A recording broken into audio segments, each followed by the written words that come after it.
காஞ்சிபுரம் சென்று காலாட்டினால் பிழைத்து கொள்ளலாம் என்று யாரோ ஒருவர் சொல்ல, ஒருவன் காஞ்சிபுரத்தில் சென்று ஒரு திண்ணையில் உட்கார்ந்து கொண்டு காலை ஆட்டிக்கொண்டே இருந்தான். காலையில் இருந்து மதியமும் கடந்து காலாட்டிக்கொண்டே இருந்தான்.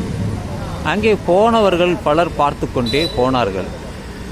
ஒருவர் கிட்டே வந்து, என்னப்பா நீ பாட்டிலே திண்ணையில் உட்காந்துக்கிட்டு காலாட்டிக்கிட்டு இருக்கிய, எதுக்காக இப்படி செஞ்சுக்கிட்டு இருக்க அப்படின்னு சொல்லும்போது அவர் சொல்கிறார், அப்படி காலாட்டினால் நமக்கு நன்மை தரும், வருமானம் கிடைக்கும், பணம் கிடைக்கும் என்று.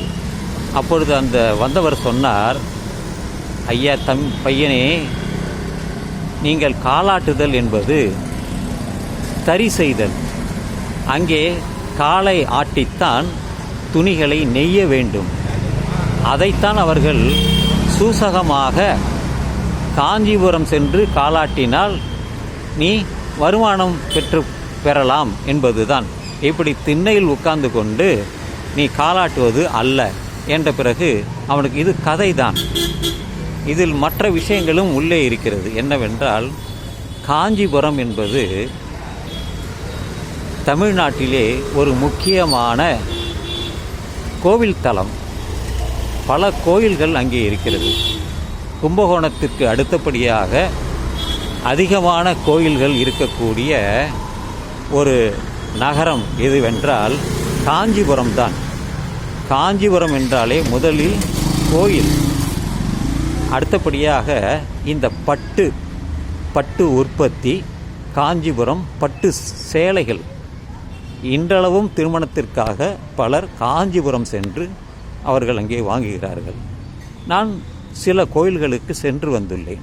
காஞ்சிபுரம் மாமல்லன், மகேந்திரவர்மன், நரசிம்ம பல்லவன், இவர்களெல்லாம் பல்லவர்கள் வாழ்ந்த இடம்தான். இந்த பல்லவர்கள் எங்கிருந்து வந்தார்கள் என்றால் ஆந்திராவில் இருந்து வந்தவர்கள்தான். அவர்கள் பல குடவரை கோயில்களை அவர்கள் செய்துள்ளார்கள். மாமல்லன் என்ற பெயரும் உண்டு. அப்படி அதனால்தான் மகாபலிபுரம் என்று வந்தது. அது மட்டுமல்ல, நான் ஒரு 2000 வருடங்களுக்கு முன்பு போதி தர்மர் என்று ஒருவர் வந்தார். அவர் சென் புத்த மதம் என்பதை நிறுவினார். அவர் காஞ்சிபுரத்தில் பிறந்தவர்தான். இங்கிருந்து சீனாவிற்கு நடைப்பயணமாக சென்று அங்கு தற்காப்பு கலையை எல்லோருக்கும் பயிற்றுவித்தார். காஞ்சிபுரம் என்றாலே இந்த விஷயம் எனக்கு எப்பொழுதுமே ஞாபகம் வரும். ஒன்று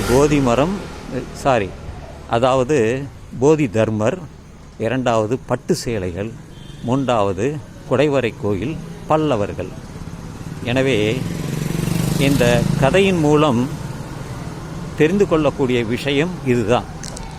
எனவே நண்பர்களே, ஒரு கதை மூலம் இந்த காஞ்சிபுரத்தை பற்றி எனக்கு தெரிந்த தகவல்களை நான் சொல்லியுள்ளேன். இது உங்களுக்கு பிடித்திருந்தால் உங்கள் கருத்துக்களை தெரிவிக்கலாம் என்று சொல்லி, உங்கள் எல்லோருக்கும் நள்ளிரவாகட்டும் என்று சொல்லி இந்த பதிவை நிறைவு செய்கிறேன்.